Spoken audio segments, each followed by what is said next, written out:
Now, my third fantasy. Nobody has, it seems to me, really seriously asked the question, how do stars begin? Why? How out of space do these enormous radioactive centers arise?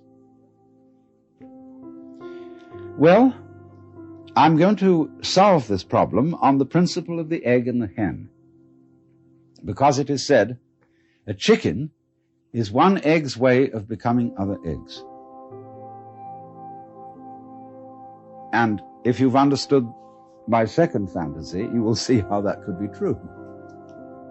Now let's suppose then that a planet is one star's way of becoming another star. You know, stars, when they explode, they send a lot of goo out into space. And some of this goo solidifies into balls which get in orbit and spin round the star. And in one chance in 1,000 maybe, one of those balls will become like the planet Earth. And slowly upon it will arise what some people might call a disease called the bacteria of intelligent life. And they have a notion, these things that we call alive, that they ought to go on. They, they have a fixed idea in their heads that they should keep on doing whatever it is they're doing, and they should always be doing it better. So they divide themselves into different species, and these species compete with each other in order to, as it were, flex their muscles and get better and better at whatever it is they are. And they go on doing this until one species really establishes itself as top species in the particular area on the particular planet. As we, human beings, Homo sapiens, have established ourselves as top species on Earth, whatever top means. Well then, when we have a little leisure and don't have to spend all our time finding food to put into our mouths, we start asking questions. And we look around at each other and everything and say, what is this? I mean, what's going on here? Well, some people say, that's a stupid question to ask. Why don't you just go on doing your work? Go hunting, go farming, go doing your business. They say, no, there are higher things. And so they create a special class of people who are in India called Brahmins, among us, philosophers, scientists, theologians, thinkers. And they go into this question, and they're allowed to stop farming, to stop hunting, to stop mining, to stop scrubbing floors, and to go to very special places called universities, where they can sit around and think about what is going on. Well, they think about this. First of all, they do what they call philosophy, which is they try to say what it means, what does the word be? What does the word exist mean? What do we mean when we say we're here? Well, they find they can't discuss that very far because the word stops meaning anything. It sort of becomes a noise. They say, no, we're not really getting to the point. What we've got to do is, instead of thinking all the time and just theorizing and talking words about what's going on, we've got to investigate it experimentally. We've somehow got to look into this stuff that we call reality, the material world, and find out what it is. So they start chopping it up. See? They go into flowers and they chop up the seeds and they look into the middle of the seeds. They find something there and then they have to get a magnifying glass and look in on that. It gets smaller and smaller and smaller. They reason they must eventually come to some particle called an atom. In Greek, atom means atomos, non-cuttable, what you can't split any further.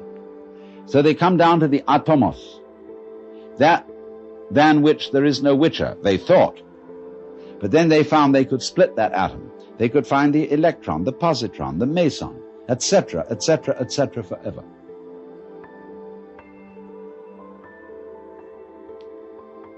And so they said, well, this is real science, because we've now found out that every atomos of matter contains immense energy, and that we could come to the point where we could release the energy in the other. And the trouble with intellectual people is that anything that can be done must be done. And so eventually, in the necessary course of the development of nature, they found out how to blow the earth to pieces and turn it into a star.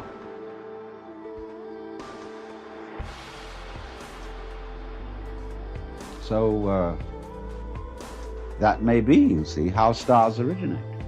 They have planets like chickens have eggs, and the eggs burst and turn into chickens. And planets burst through the agency of intelligent life and turn into stars, which throw out other mud balls, which some of which stand a reasonable chance, about as reasonable a chance as, say, any male spermatozoon stands when it enters the female womb of becoming a baby. 1 in a million. And those spermatozoa are in exactly the same position as the planets and the stars. Now, I tell you, this is a fantasy.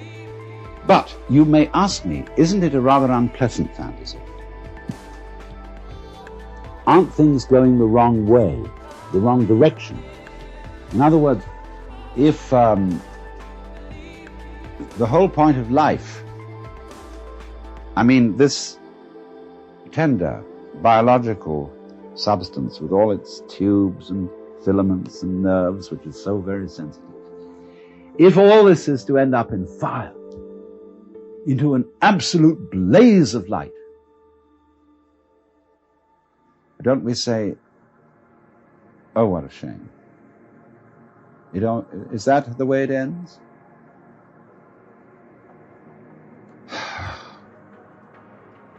But so many people say that they want to see the light. They want to be enlightened. They want to dissolve into the light of God. Then when they've done that, all over again, the process goes on, and it blows out those mud balls. And here are planets, and here once again, you're a baby, you're a child, the flowers are brilliantly colored, the stars are gorgeous, the smell of the earth, the sound of the rain, everything is marvelous once again. Once again, you see the other, the man, the woman that you love, as if it had never happened before. It all starts. And as it goes on, it gets more and more intense. All the problems get more and more problematic. And you find you're wrestling with something you can't control. You've got to control it, but you absolutely can't control it, like all the problems of the world at the present time. The whole scene is completely out of hand. And we feel we're going to our doom, because we're going once again towards the birth of the star, which is the most creative thing there is. Now, if you think about this for a while, you see, I put forward 3 fantasies, all of which have a cyclic quality. We reproduce, not only biologically, but we reproduce artistically, technically. So, just for a moment, I want to put in an aside about biological. See, when I think back to my grandfather, whom I knew fairly well, he was, when I was a little boy, he was something extraordinarily impressive. He looked like King Edward VII. He was a very, very elegant man, with a little goatee beard. He didn't have sideburns like this, and he had short hair. Very elegant, dressed beautifully. And I thought, you know, he was the very image of God. Now here I am, the same age as he was when I first knew him. And I have 5 grandchildren. And I'm sort of no longer impressed by grandfathers. I know, here I am, I'm one of them too. And this is the same idea, you see, of the round. That we are almost perpetually in the same place, as the French proverb says, plus ça change, plus c'est la même chose. The more it changes, the more it's the same thing. Well, that means then, you see, that existence, the feeling of being, is a sort of spectrum. Just as light is at one end red and at the other end violet. And you have to have these extremes in order to have color at all, in order to know light. So you see, likewise, we have to have the experience that there is somebody else, something else going on altogether out of our control, in order to have the experience of being me. And so in order to feel good, to feel that life is worthwhile, that existence is worth going on, in order to bring out that feeling, just as the red brings out the violet, there has to be in the back of our minds, maybe very far away, the comprehension that there is something that could happen that absolutely mustn't happen, that is the horrors, that is the screaming mimes at the end of the line. We have to know that's there. And every so often, that has to happen. Because if there isn't the experience that we go through, called the screaming mimes at the end of the line, where everything has gone wrong, like just before he died, the British novelist Arnold Bennett said, "I feel somehow that everything's absolutely wrong." You know? So the possibility, even the imagination that there could be such an experience in the back of our heads, is the background which gives intensity to the sense that we call feeling good, feeling that it's all right. It's all right now. So, if you understand that, you see that really and truly you're always in the same place. Just as every creature thinks it's a human being. And as just every being turns out to be a reproduction by some interesting technology, whether it's electronic or biological, makes very little difference. And just as it may be, I don't know, planets are stars' ways of becoming other stars, and so on, and so on, and so on. But the moral is, you're always in the same place. And what is that place?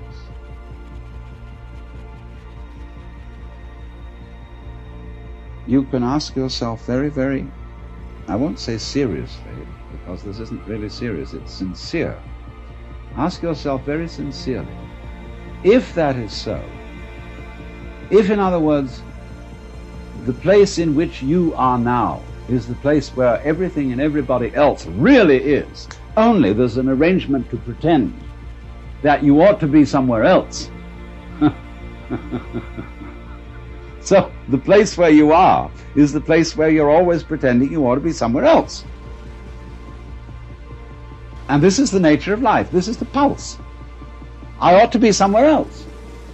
So it's a kind of a gazum like that, see? When if you discover that that's the trick that you're playing on yourself, you become serene. And you